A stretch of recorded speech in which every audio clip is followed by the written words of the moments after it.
अस्सलाम वालेकुम फ्रेंड्स, मेरा नाम रुखसाना इज़हार है। मैं आप तमाम फ्रेंड्स को मैं अपने चैनल पे खुशामदीद कहती हूँ। फ्रेंड्स, आज मैं एक बहुत ही इम्पॉर्टेंट पर्सनालिटी के बारे में डिस्कस करने जा रही हूँ, जो जिनका 20th सेंचुरी लिटरेचर या पोस्ट मॉडर्न लिटरेचर में एक इंतहाई अहम कंट्रीब्यूशन है। 1993 में उनको इंग्लिश लिटरेचर का नोबेल प्राइज़ मिला है और रिसेंटली उनकी डेथ हुई है, तो वो उनके वर्क्स बहुत ही मास्टरपीस तस्वर किए जाते हैं। और उनका सबसे बड़ा कंट्रीब्यूशन है कि उन्होंने अफ्रीकन अमेरिकन्स के हुकूक़ के बारे में अपने तमाम वर्क्स में लिखा कि किस तरह से अफ्रीकन अमेरिकन्स को, ब्लैक पीपल को सोसाइटी में, इंग्लिश सोसाइटी में ट्रीट किया जाता था। सालों से उनको उनके हुकूक़ नहीं मिले।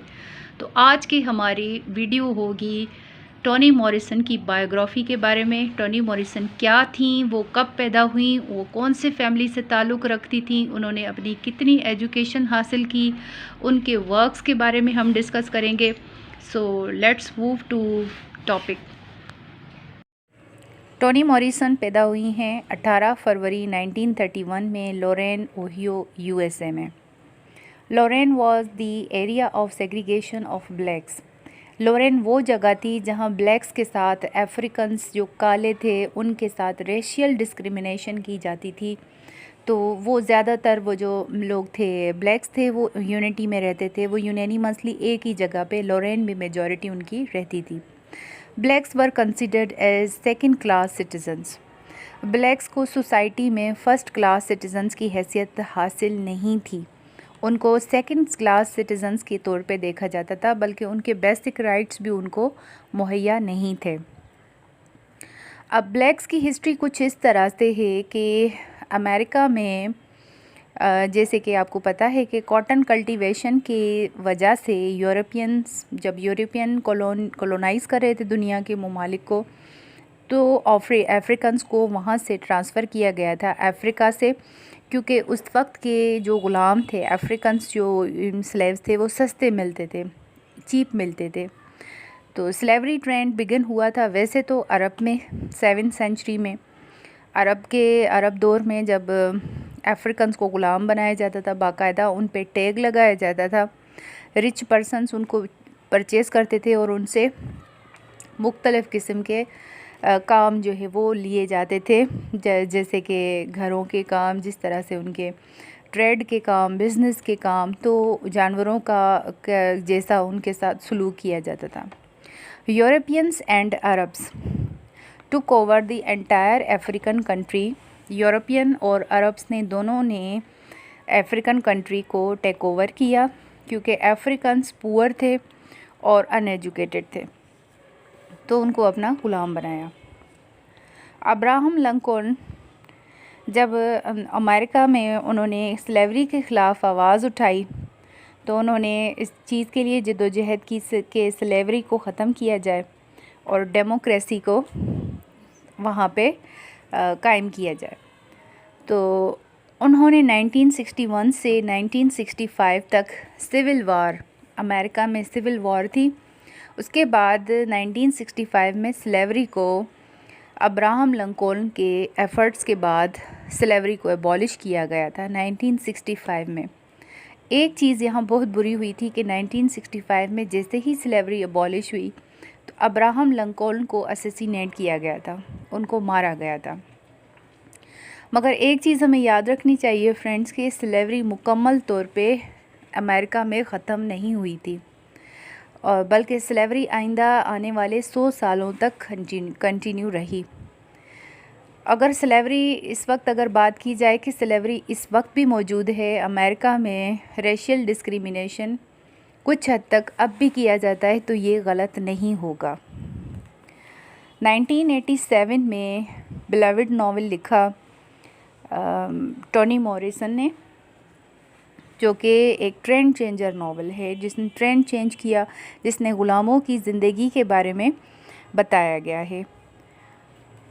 ब्लैक्स को अच्छी तरह से, जैसे मैंने आपको बताया, कि ट्रीट नहीं किया जाता था। उनको रेस्टोरेंट्स में उनके लिए बैठने की अलग जगह थी, बसेस में उनके बैठने का पोर्शन अलग था, पब्लिक प्लेसेस में उनको ज़्यादा आज़ादी नहीं थी, बल्कि उनके हर जगह पे उनके साथ ऐसा फ़र्क किया जाता था जैसे कि वो जैसे कि वो अछूत हों या जैसे कि वो उनको कोई भी ज़िंदगी में हैसियत हासिल ना हो, उनके जैसी हैसियत हासिल ना हो। टोनी मॉरिसन जब अपनी टीन्स में थी, जब वो 18 साल की थी, तो उनको ज़्यादा वैसे पहले पता नहीं था कि ब्लैक्स के साथ कितनी डिस्क्रिमिनेशन है सोसाइटी में। मगर जब वो टीन एज की हुई, 18 साल की हुई, तो उनको ग्रो अप हो रही थी, तो उनको अपने कॉलेज स्टडीज़ में पता चला कि अफ्रीकन्स तो बेसिकली स्लेव्स हैं। जैसे ही 15 अमेंडमेंट पास हुआ तो अफ्रीकन्स को वोटिंग का राइट हासिल हुआ। तो उससे पहले वोटिंग का राइट भी उनको नहीं था। टोनी मॉरिसन की मदर का नाम रामा था और फादर का नाम था जॉर्ज वोफोर्ड। जॉर्ज वोफोर्ड एक वेल्डर थे और वो बहुत सारी उन्होंने मिससेलेनियस जॉब्स की फैमिली की सपोर्ट के लिए।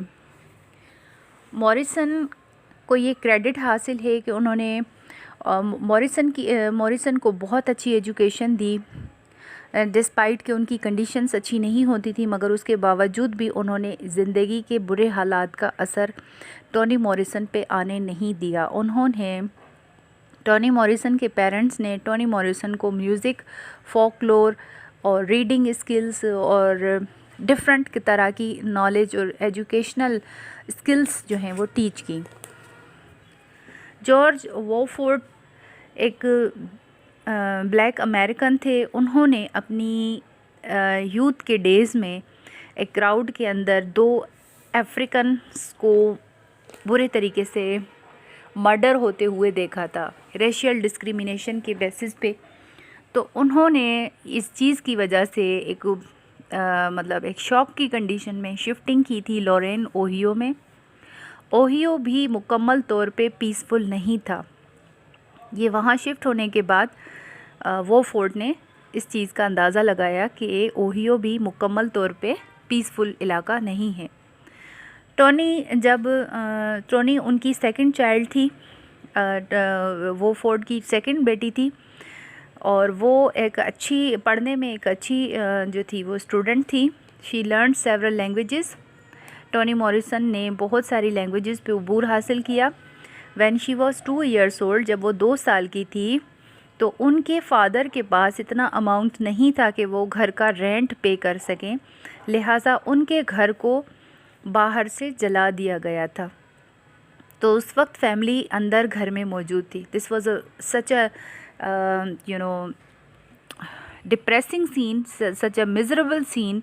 The family was inside and because of poverty, the family was burnt. Tony Morrison ने अपनी हाई स्कूल तक की एजुकेशन लोरेन में हासिल की। 1945 में वो एनरोल होती हैं black Harvard university Washington DC में और उन्होंने अपनी ब्लैक इंटेलेक्चुअल्स की कंपनी हासिल की, उनके साथ गैदर हुई, उनके साथ उन्होंने यूनानिमसली एजुकेशन हासिल की। She graduated in 1953 with BA in English. उन्होंने BA इंग्लिश में की 1953 में and went on to earn masters of arts from Cornell University in 1955। 1955 में टोनी मॉरिसन ने मास्टर्स डिग्री अचीव की कॉर्नेल यूनिवर्सिटी से। She taught English. सबसे पहले उन्होंने इंग्लिश टीच की first at Texas Southern University in Houston. 2 साल के लिए उन्होंने टेक्सास सदर्न यूनिवर्सिटी में टीच किया and then at Harvard university for 7 years। See friends, this is the big achievement कि उन्होंने ना सिर्फ मास्टर्स इंग्लिश में कंप्लीट की बल्कि 7 साल तक हार्वर्ड यूनिवर्सिटी में और 2 साल तक हॉस्टन यूनिवर्सिटी में टीच करती रहीं। This is a biggest achievement. While teaching there at Harvard, she met with Harold Morrison। Harold Morrison के साथ टोनी मॉरिसन की मुलाकात होती है। अ जमाइकन आर्किटेक्ट, वो एक जमाइकन आर्किटेक्ट थे, whom she married in 1958, जिनके साथ उनकी शादी हुई 1958। She was pregnant with their second son, दूसरा बेटा था। और when she and Harold divorced in 1964, तो उनकी शादी ज़्यादा अरसे तक नहीं चल सकी। 1964 में उनका डिवोर्स हो गया। After divorce, she began working as an editor in 1965 for L.W. Singer textbook. उन्होंने L.W. Singer textbook के लिए डिवीज़न के लिए अपनी पब्लिशिंग वर्क कंटिन्यू किया at Random House in Syracuse, New York. तो उन्होंने अपने पब्लिशिंग वर्क को कंटिन्यू किया after divorce. Morrison first novel, Morrison ने अपना फर्स्ट नॉवल लिखा the bluest eye in year 1970. In 1975, Morrison's second novel Sula 1973, which was nominated for the National Book Award. Her third novel, The Song of Solomon, which was published in 1977, this novel brought her national acclaim. Song of Solomon won the National Book Critics Circle Award. उन्होंने अपनी ज़िंदगी में कई novels लिखने की वजह से awards हासिल किए, national book award, critics award, Pulitzer award and finally the literature Nobel prize in year 1993. Morrison's won several literary awards, including 1988 Pulitzer Award for fiction. 10 years later, 10 साल के बाद, the book was turned into a movie. उनकी book को movie में turn किया गया starring ओपरा विनफ्राई। उनकी book को जो है वो टर्न किया गया मूवी के फॉर्म में। Based on Beloved, her 2 more novels came.